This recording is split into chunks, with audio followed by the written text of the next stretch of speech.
Elizabeth Warren and Mark Zuckerberg are at it again, but this time the Democratic senator and the Facebook CEO are feuding over fake ads. And they're not the only ones. Ilan Mui has our story. Senator Warren is accusing Facebook of allowing politicians to place misleading ads on its platform, and she proved it by running a fake ad herself. It claimed that Zuckerberg endorsed President Trump for re-election. The ad does admit that's not true, but it argues what Zuckerberg has done is give Trump free rein to lie and then pay Facebook gobs of money to push out those lies to American voters. Facebook has been very clear that politicians are held to different standards on its platform and that anything else would be undemocratic. Would it be acceptable to society at large to have a private company, in effect, become a self-appointed referee for everything that politicians say?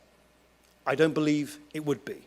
In open democracies, voters rightly believe that as a general rule, they should be able to judge what politicians say themselves. And it's not the only social media company that makes exceptions for speech from politicians. Twitter notifies its users when content may violate its standards, but is kept up in the public interest.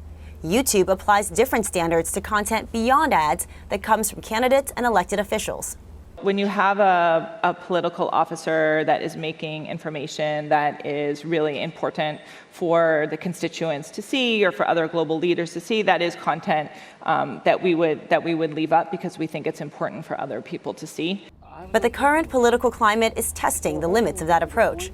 Former Vice President Joe Biden has asked all three platforms to take down what he says is a misleading ad from President Trump's campaign that goes after his son. All three companies refused, but it's Facebook that's taken most of the heat. Facebook is condemned whether they do or whether they don't.